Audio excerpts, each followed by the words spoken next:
Have you ever looked at someone sitting alone in a crowded place and wondered what their life might be like? We often assume that people who have no friends are lonely, antisocial, or strange. But the truth is far more complex. The psychology of people who have no friends is not just about loneliness. It's a deep mixture of personality, past experiences, mental health, and the modern world's changing definition of connection. Understanding why some people end up friendless requires us to look beyond stereotypes and explore what truly happens in the human mind when social bonds are missing. Human beings are social creatures. Our brains are wired to connect, to belong, and to seek validation through relationships. When we are deprived of friendship, something fundamental in our emotional system feels incomplete. Yet not everyone experiences this the same way. Some people genuinely prefer solitude. They find comfort in their own company and see friendship as optional rather than necessary. But for others, the absence of close relationships becomes a silent struggle that shapes their thoughts, emotions, and even self-image. Psychologists have long studied the phenomenon of social isolation. People without friends often show differences in how they perceive themselves and others. Many develop what's called a defensive mindset, believing that others will eventually reject or misunderstand them. This belief leads to avoidance behaviors. They stop trying to connect, which ironically reinforces their loneliness. Over time, the brain starts associating social situations with discomfort or danger rather than opportunity.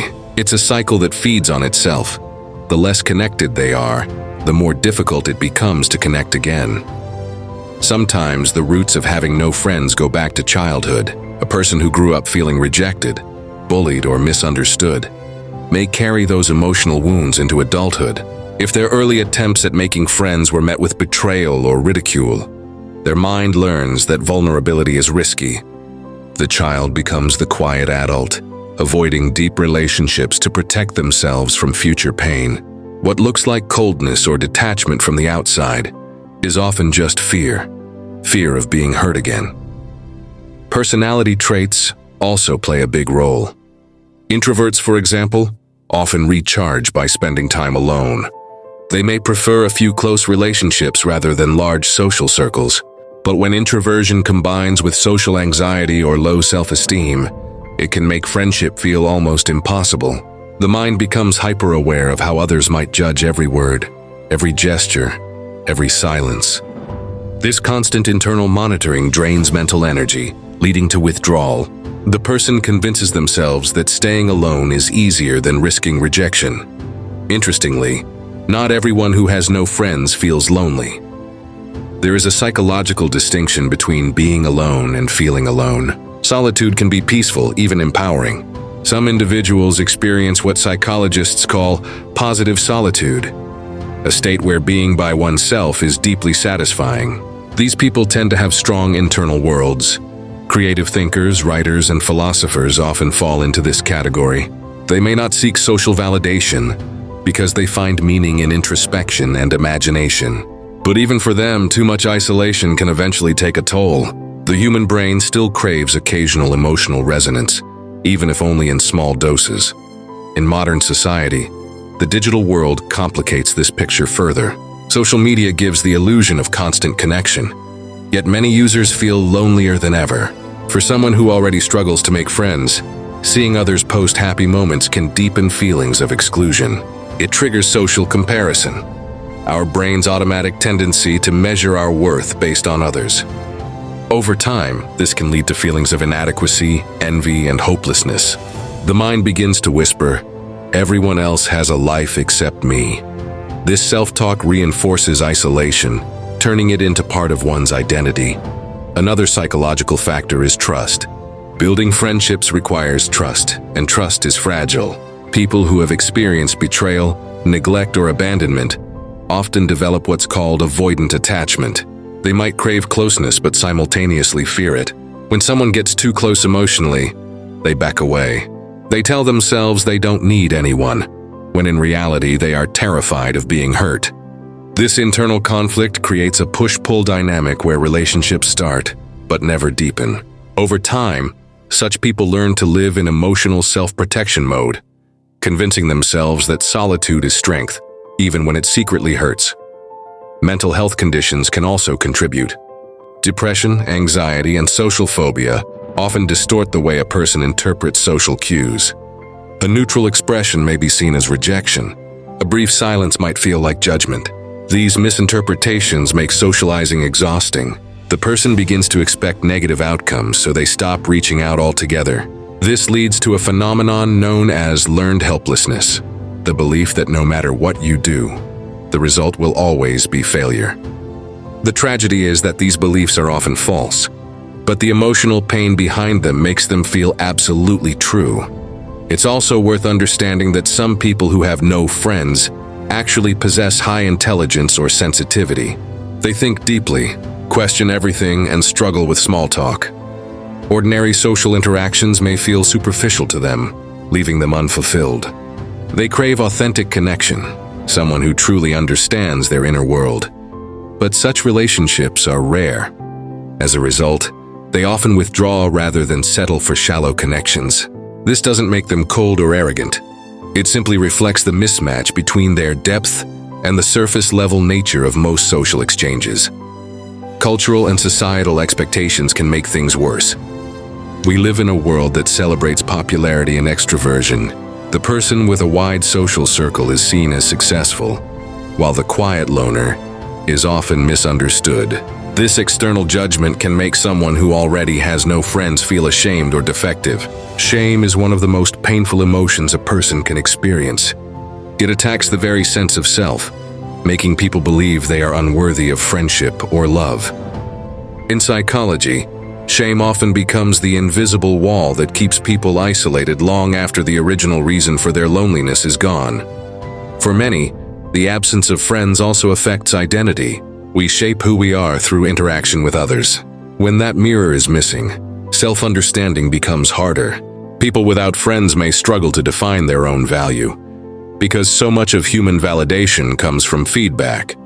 Someone listening, responding, caring. Without that feedback loop, the inner voice can become harsh and self-critical. Over time, this creates a distorted self-image. Maybe I'm just not likable, but in most cases, that belief is not reality. It's a story the brain tells after years of unmet social needs. The consequences of prolonged isolation are not only emotional, but biological. Studies show that loneliness activates the same areas of the brain as physical pain. It increases stress hormones, weakens immunity, and can even shorten lifespan. Humans are evolutionarily designed to survive in groups. Isolation triggers ancient survival alarms. Yet what's fascinating is how adaptable the brain is. With effort and self-awareness, people can rewire their social responses, gradually rebuilding comfort around others.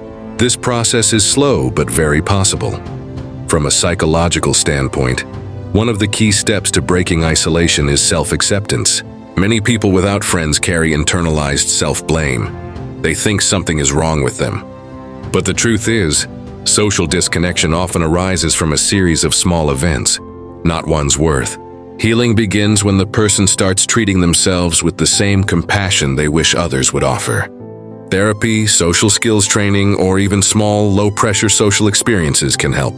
The brain needs gradual exposure to relearn that connection can be safe and rewarding.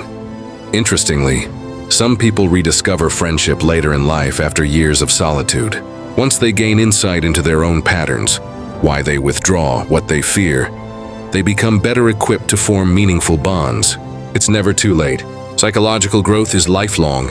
The key is shifting from avoidance to curiosity. Instead of asking, "What's wrong with me?" asking, "What do I need to feel safe around others?"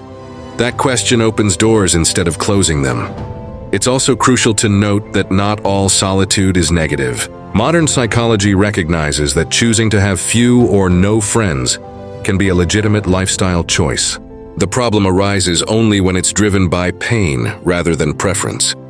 Some people truly flourish in solitude. They use that time for creativity, reflection, or spirituality. The challenge is distinguishing between healthy independence and emotional withdrawal. Healthy solitude feels peaceful. Painful loneliness feels heavy, anxious, and draining. The difference lies in whether the person feels free or trapped in their isolation. In the end, The psychology of people who have no friends is not a single story. It's a collection of human experiences, some born of choice, others from circumstance. It includes the introvert who loves quiet evenings, the anxious person who fears rejection, the thinker who longs for depth, and the survivor who hides from pain. Each one carries invisible narratives that shape how they relate to the world. And while society often judges them as lonely or broken, the truth is that many of them possess profound insight into life's deeper layers, simply because they've spent so much time observing it from the outside. For anyone listening who feels unseen or friendless, it's important to remember that isolation doesn't define your worth. The ability to connect is not lost. It's just buried under layers of fear, habit, or misunderstanding. Human connection is a skill, not a fixed trait. And like any skill, it can be rebuilt. Small steps, talking to a stranger, joining a group, expressing vulnerability, can slowly rewire the brain to trust again. Every connection begins with one risk, one moment of openness. As we understand the psychology behind friendship and loneliness, one thing becomes clear. Having no friends doesn't make someone less human. It makes them human in a different way. Beneath the silence, there are stories, hopes, and emotions waiting to be shared. The path back to connection isn't about becoming more social. It's about becoming more authentic. When people start showing who they truly are, rather than who they think others want them to be, genuine friendships often follow naturally. So, the next time you meet someone who seems isolated or distant, try to look beyond the surface. What you see as indifference might be fear. What you see as arrogance might be pain. And what you see as solitude might be a journey of self-understanding. The psychology of people who have no friends reminds us that every human being, no matter how quiet or withdrawn, carries the same deep longing to be seen, to be understood, and to belong.